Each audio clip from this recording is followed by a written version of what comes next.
vamos a estar en el libro de Nehemías, en el capítulo 3. Y esta tarde, mis hermanos, vamos a retomar esta serie de estudios que empezamos hace unos meses anterior.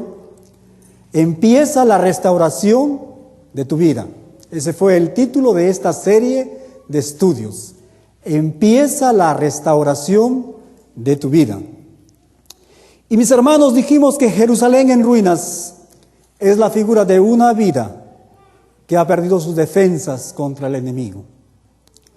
Dijimos durante estos estudios que Jerusalén en ruinas es la descripción de la vida de un cristiano cuyas murallas han sido derribadas y sus puertas consumidas por el fuego debido al pecado. Pero también dijimos que el libro de Nehemías representa el camino a la restauración de nuestras vidas. Que solo con la ayuda de Dios seremos capaces de cambiar y recuperarnos de los daños y de la ruina del pasado, de una vida de oprobio, dolor y vergüenza, a una vida de paz, a una vida de seguridad, a una vida de orden y sobre todo, a una vida de servicio para nuestro Dios. Dijimos que para poder lograr la restauración completa de nuestras vidas, mis hermanos, tenemos que seguir ordenadamente cada uno de los pasos que Nehemías tomó.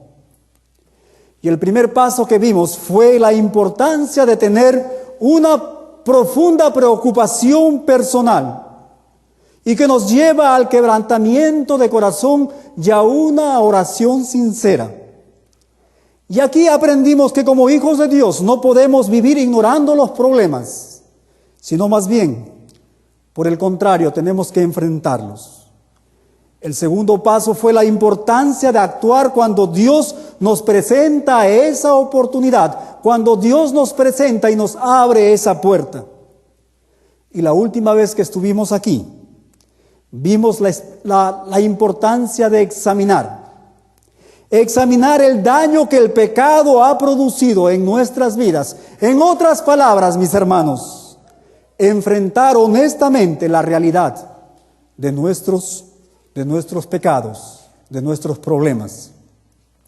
Y el capítulo 3, el capítulo que vamos a estudiar esta tarde, es uno de esos capítulos de la Biblia que está lleno de nombres casi impronunciables y de personas que quizás nadie reconoce.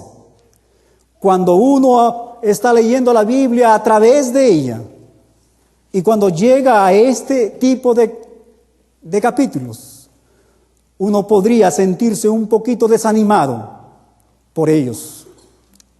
Pero en este capítulo, el capítulo 3, este capítulo, mis hermanos, nos cuenta la historia de la obra de restauración de las puertas y de las murallas de Jerusalén, que Nehemías, con la ayuda de nuestro gran Dios, Dios Todopoderoso, llevó a cabo. Si hacemos memoria, en el capítulo 2 nosotros vimos que Nehemías despertó, que Nehemías, mis hermanos, animó y levantó al pueblo para realizar esta obra. Ahora, este capítulo 3 nos explica con detalles cómo fue este trabajo de restauración. Alguien dijo lo siguiente: Dios tiene un propósito en registrar los nombres de personas en la Biblia. En verdad, mis hermanos, hay muchos capítulos de este tipo en las Escrituras, pero esto realmente nos debe de animar. Esto nos debe de animar porque esto significa, mis hermanos, que nuestro Dios, en primer lugar, le importa a la gente que nosotros muchas veces las pasamos por alto. Y en segundo lugar, porque nuestro Dios tampoco se ha olvidado de nuestros nombres. A nuestro Dios, mis hermanos, le encanta registrar los nombres de hombres y de mujeres. Es probable que Él en estos momentos, Él está escribiendo tu nombre en un gran libro que más adelante otros, quizás en el futuro, van a estar leyendo.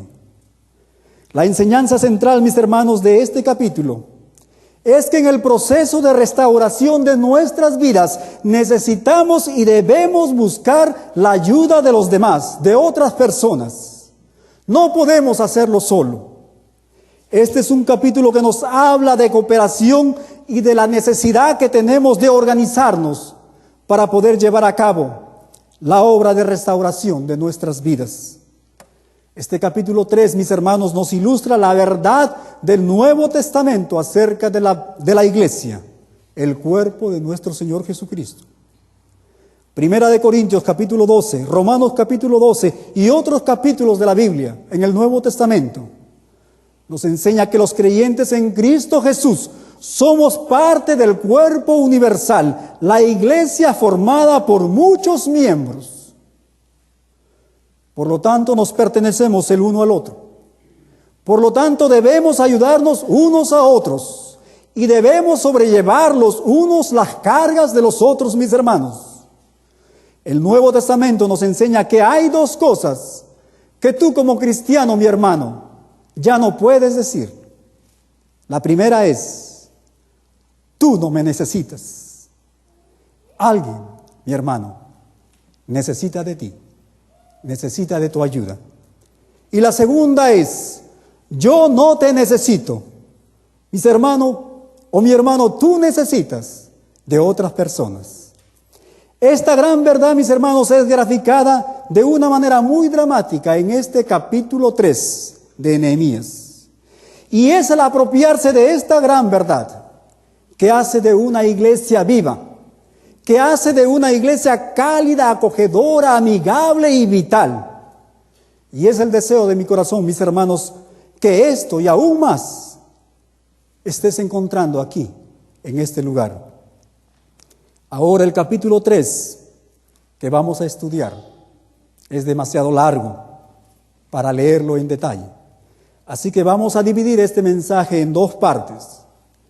Esta tarde vamos a considerar, mis hermanos, 4 principios importantes que debemos de tener en cuenta si queremos tener éxito cuando estemos trabajando juntos. La próxima vez que estemos aquí, estaremos viendo la restauración de cada una de las puertas del muro de Jerusalén.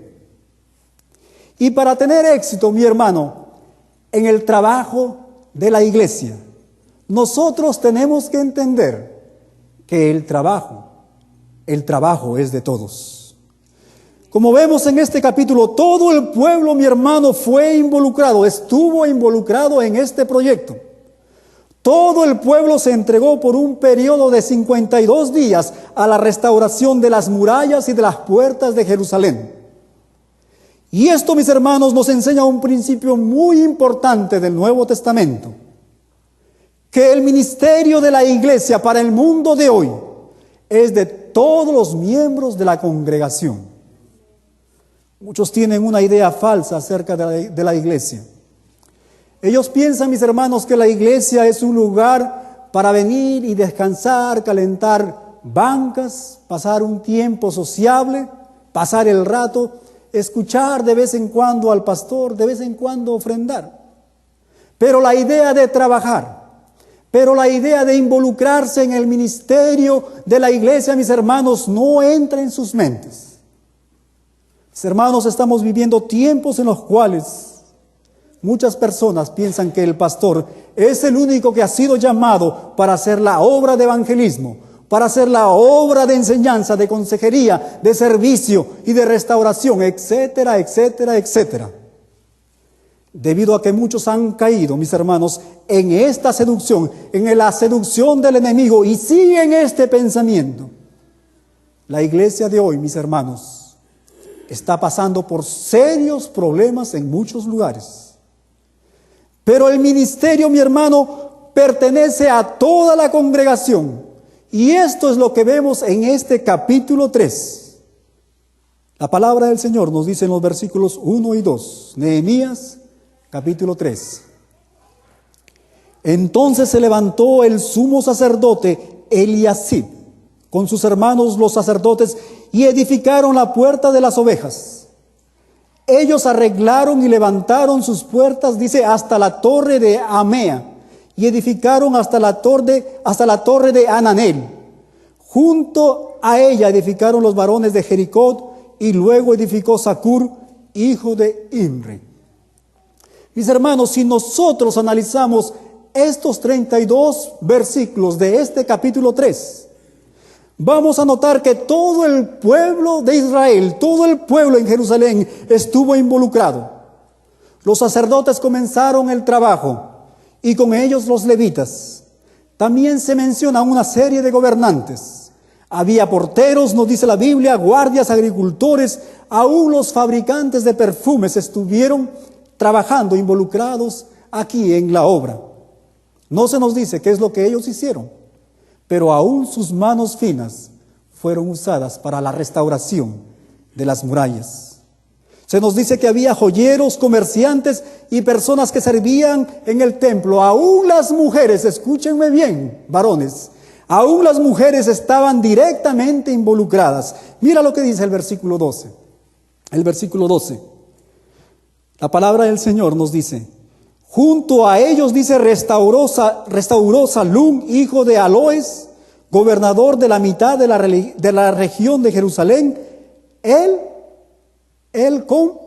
con sus hijas.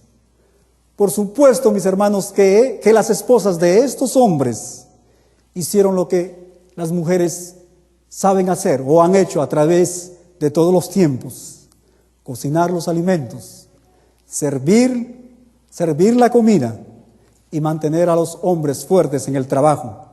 Pero aquí en este versículo 12 tenemos a estas mujeres que trabajaron hombro a hombro con los hombres. Mis hermanos, esto es algo alentador, algo que nos anima a cada uno de nosotros al ver esta demostración de cooperación. Pero hay algo más. Hay algo más que podemos, o que la palabra del Señor nos dice. Nos dice que todos ellos eran voluntarios. Nadie fue reclutado, nadie fue obligado, a nadie se le rogó y a nadie se le pagó por su trabajo, nos dice la Biblia. Mis hermanos, aquí vemos una larga lista de voluntarios.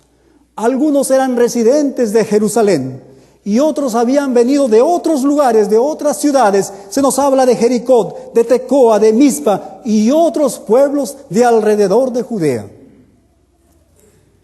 Mi hermano, lo mismo sucede en la iglesia, el cuerpo de Cristo, el lugar donde tú perteneces. Dios nos llama a todos. Todos sin excepción tenemos una parte en el ministerio de la iglesia. Y no hay otra gran verdad, no hay otra hermosa verdad, mis hermanos, más importante que esta. Sin embargo, muchas veces, y muy tristemente, es muy difícil conseguir que la gente pueda entender esta gran verdad.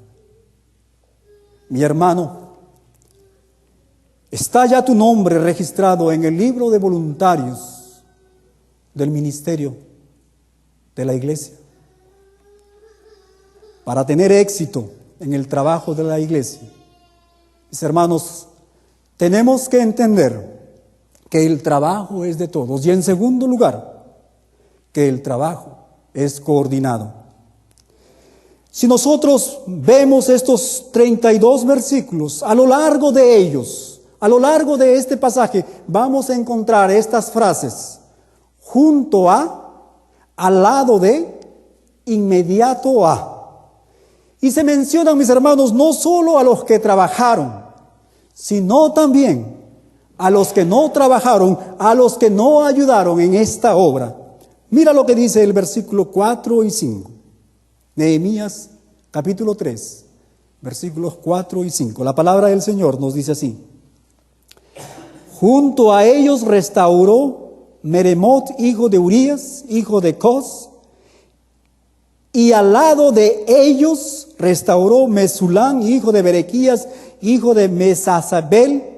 Junto a ellos restauró Sadoc, hijo de Baana, y luego, inmediato a ellos, restauraron los tecoitas. Pero sus grandes, pero sus nobles, pero la aristocracia, dice la palabra de Dios, no se prestaron para ayudar a la obra de su Señor.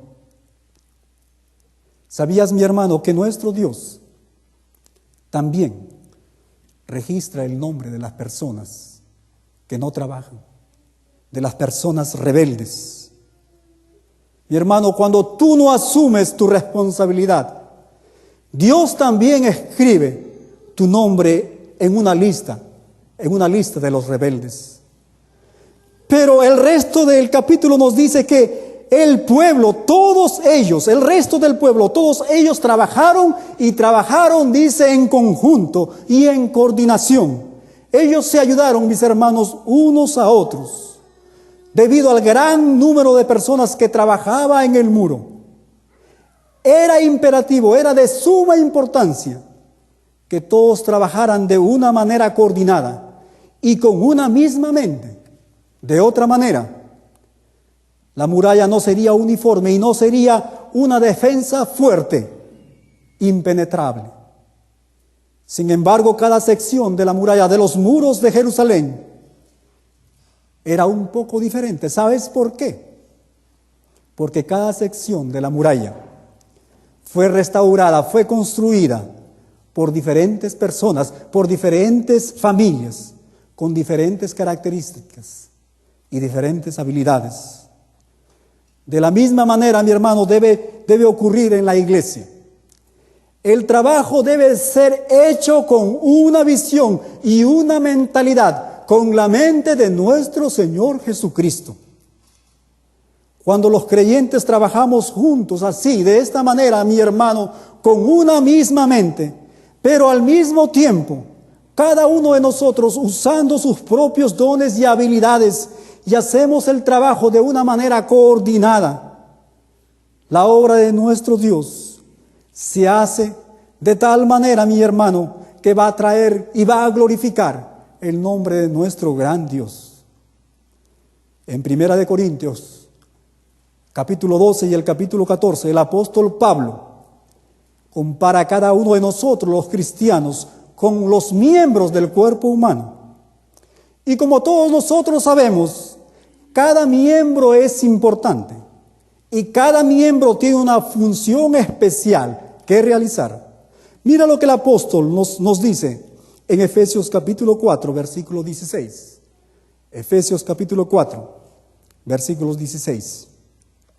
La palabra del Señor nos dice: de quien todo el cuerpo, haciendo alusión al cuerpo de Cristo, a la iglesia, dice, bien concertado, bien coordinado y unido entre sí por todas las coyunturas que se ayudan, dice, mutuamente, según la actividad propia de cada miembro, según la actividad del don de cada miembro, recibe su crecimiento para ir, dice, edificándose en amor.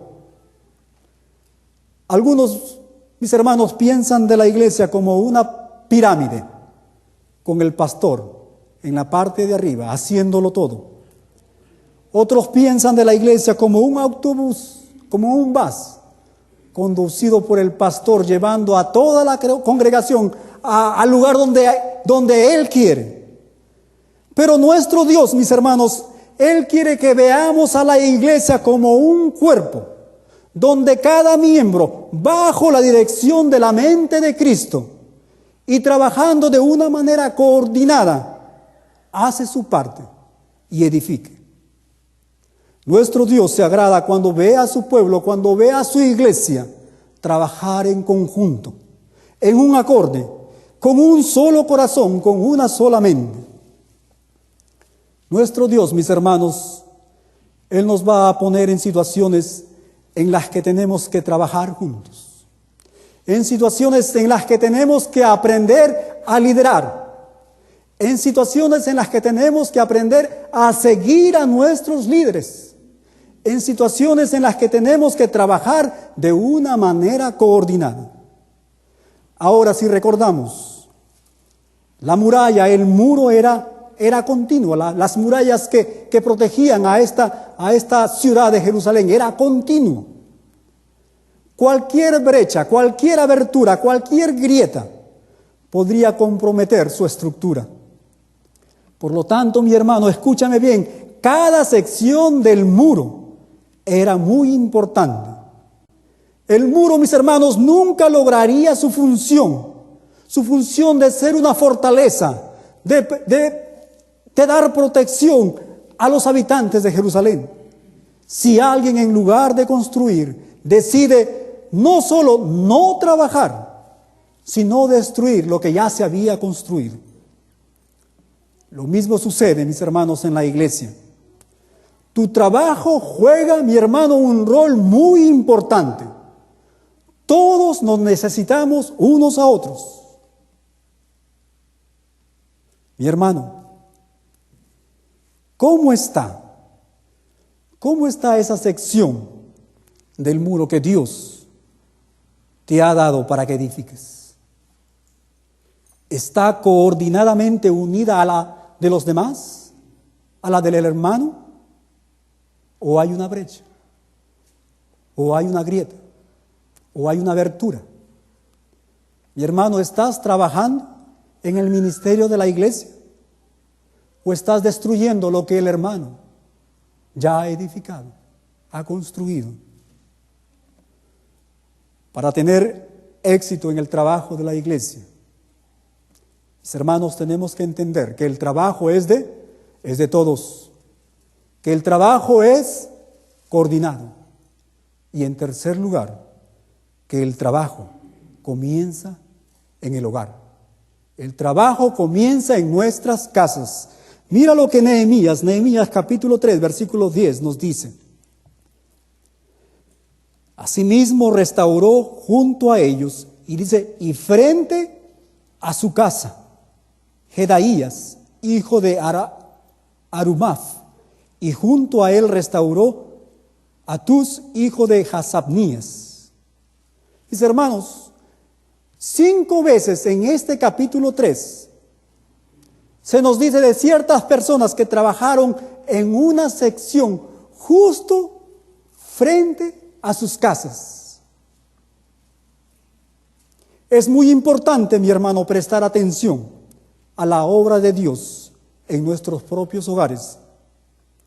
Si hay un lugar que necesita de trabajo, si hay un lugar que necesita de restauración, ese lugar, ese primer lugar, mi hermano, tiene que ser nuestros hogares. Por supuesto que hay una lección espiritual aquí.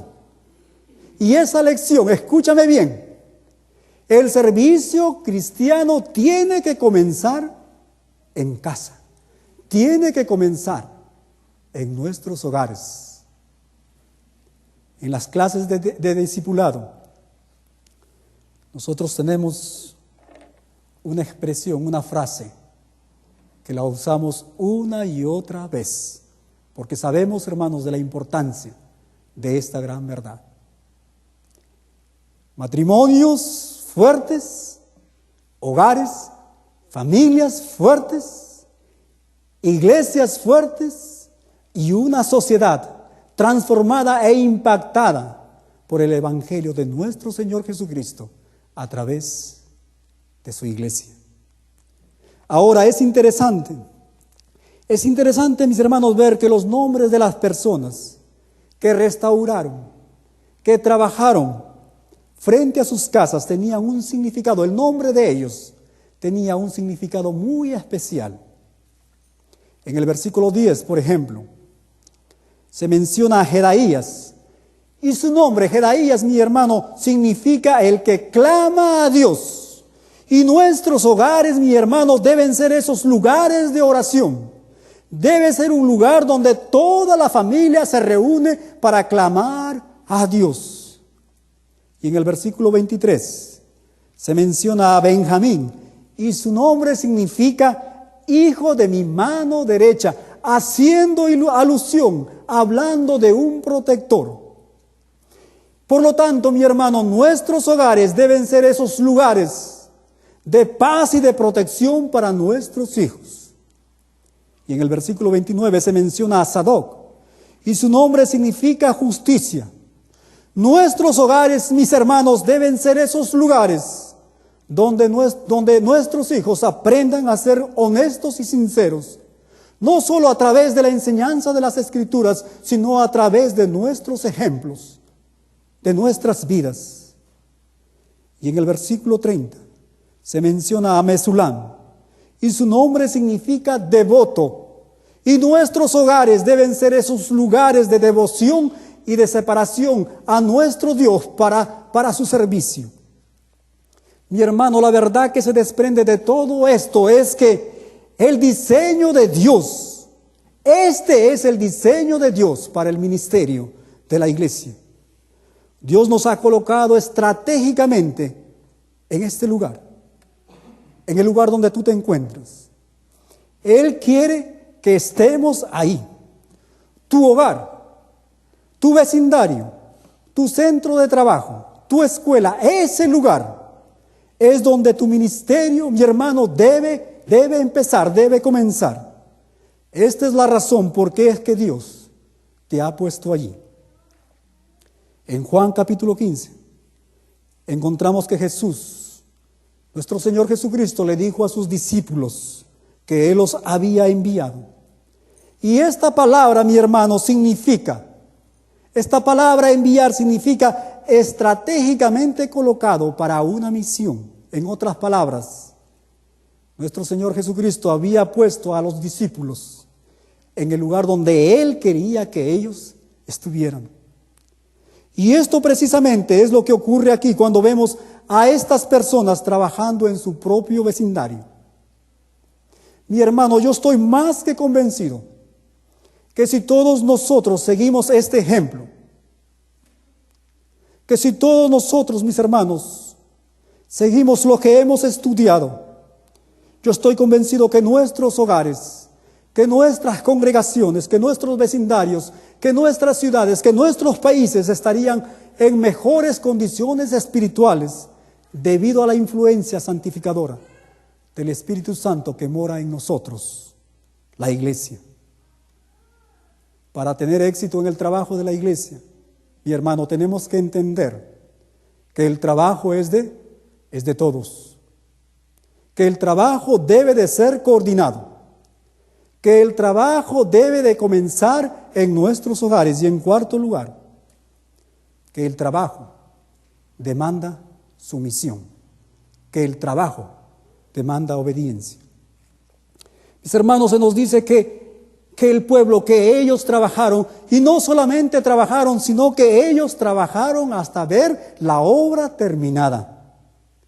Algunos trabajaron más que otros, pero ninguno falló, excepto los nobles de Tecoa, como ya hemos visto, quienes se rebelaron al llamado y no quisieron sudar, no quisieron mancharse sus manos. Vamos a analizar un poquito más este versículo 5, Nehemías capítulo 3, versículo 5. La palabra del Señor nos dice: e inmediato a ellos restauraron los tecoitas, pero sus grandes, o sea sus nobles, la aristocracia, no se prestaron para ayudar a la obra del Señor. Y la idea, mi hermano, en el hebreo de esta frase, no se prestaron, es que estos nobles no querían doblar la cerviz. En otras palabras, estos nobles no querían someterse a lo que el Señor les había ordenado. El verdadero problema, mis hermanos, que vemos aquí es sumisión, es obediencia. Tal vez estos nobles, ellos pensaban que tenían un plan mucho mejor que el plan de Nehemías. Tal vez no les gustaba cómo Nehemías estaba dirigiendo la obra. Tal vez no les gustaba la manera como Nehemías hablaba. Tal vez no les gustaba cómo Nehemías se vestía. Pero cualquiera que sea la razón, cualquiera que sea la excusa que ellos presentaron, mi hermano, tú puedes estar seguro que más tarde estos nobles, estos hombres, llorarían amargamente, porque tuvieron que enfrentar la vergüenza, la infamia de ser las únicas personas que no se mencionan, que sus nombres no se registran en este capítulo, porque ellos no ayudaron, no trabajaron en la obra de nuestro Dios. Pero por otro lado, el resto del pueblo eran hombres de diferentes ocupaciones. Ellos no eran constructores profesionales, Ellos no estaban, mis hermanos, entrenados para este tipo de trabajo. Ellos fácilmente hubieran presentado una excusa. Como hemos dicho anteriormente, había sacerdotes, ayudantes de sacerdotes, joyeros, agricultores, fabricantes de perfumes, comerciantes, pero no habían constructores, no habían carpinteros profesionales, expertos.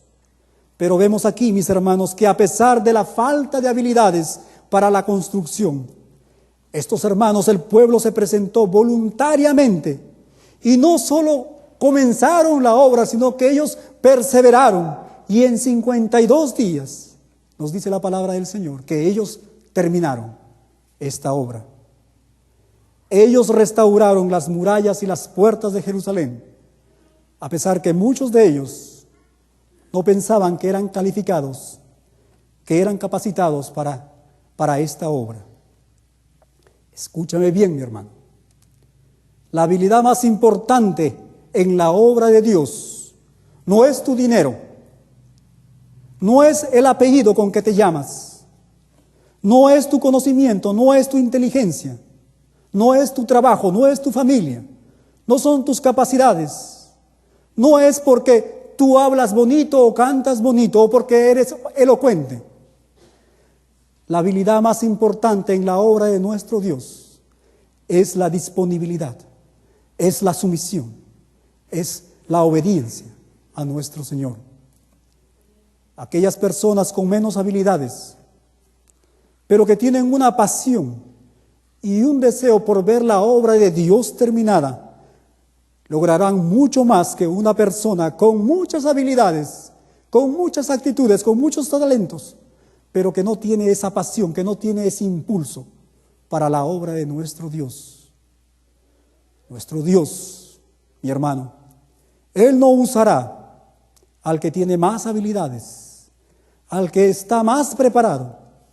Él usará al que está dispuesto, al que dice, heme aquí, úsame a mí. Mis hermanos, he aprendido a través de los años, a través del trabajo del ministerio, que una de las marcas de madurez espiritual siempre es la obediencia, la sumisión y la perseverancia. Los miembros más maduros de una congregación son aquellos miembros que se quedan hasta el final del día, hasta asegurarse que el trabajo que se les ha asignado ha sido terminado. Si tú eres un líder, escúchame bien, mi hermano, otros te están mirando muy cercamente para seguir tu ejemplo. Si eres irresponsable en lo que se te ha encomendado, ellos también lo serán. Si estás lleno de desaliento, si estás lleno de dudas y de quejas, si abandonas la obra, ellos seguirán tu ejemplo. Y para terminar, se cuenta de una persona que profesaba ser cristiano. Él llega y visita una iglesia, participa del servicio y en realidad se quedó muy impresionado por el servicio. Le gustó mucho la alabanza, la adoración, los cánticos. Le gustó mucho aún el mensaje, la predicación de la palabra. Y al final del servicio, esta persona se queda y conversa con el pastor y le expresa al pastor este deseo de querer ser miembro de la iglesia, pero le dice lo siguiente, que él era una persona muy ocupada, que tenía muchos problemas y que no tenía el tiempo para leer la Biblia y que él no estaba interesado en asistir a los servicios durante la semana y que él no estaba interesado en visitar y que él no estaba interesado en evangelizar y que él no quería ser parte del ministerio de liderazgo en la iglesia. El pastor lo escuchó muy atentamente y lo felicitó y le dijo, me alegro que tengas tú ese deseo de ser miembro de una iglesia, pero ¿sabes qué? esa iglesia se encuentra en otro lugar. Así que el pastor le dio una dirección. Esta persona la apuntó, muy atentamente apuntó la dirección de esta iglesia, y él decidió ir a visitar a esta iglesia. Y cuando él fue a este lugar, mis hermanos, lo que encontró fue el resultado que se puede esperar de una persona que tiene esta actitud. Él encontró un templo grande, una construcción, mis hermanos, vacía, vieja, polvorienta, con telas de araña, lista para ser demolida. No nos engañemos, mi hermano. Cualquier cristiano que tiene esta actitud, como la de este hombre que profesaba ser cristiano, lo único que está haciendo es llevando la congregación y la iglesia a la destrucción y a la muerte. Mis hermanos, el ministerio de la iglesia es de todos los miembros de la congregación, no solamente del pastor y de su familia. Si nos sometemos a nuestras vidas, si sometemos nuestras vidas a nuestro Dios y comenzamos por nuestras casas, por nuestros hogares, y trabajamos de una manera coordinada, dirigidos por la mente de nuestro Señor, nuestro Dios, Él hará maravillas en nuestras vidas y a través de nuestras vidas. Y por seguro, mi hermano, que terminaremos la obra que nuestro Dios nos ha encomendado. Dios bendiga su palabra. Dios bendiga la vida de cada uno de ustedes. Amén. Así concluimos este estudio. Rogamos a Dios que te ayude en la edificación de tu vida espiritual. Y si estás buscando una iglesia donde puedas reunirte para adorar a Dios en tu idioma, crecer en el conocimiento de su palabra y descubrir su voluntad en tu vida, te invitamos a que nos visites. En el Ministerio Hispano de la Iglesia de Edgewood encontrarás un lugar para ti y tu familia. Si deseas escribirnos con preguntas o comentarios, lo puedes hacer a nuestro correo electrónico fuentedevidaparati@hotmail.com. Dios te bendiga.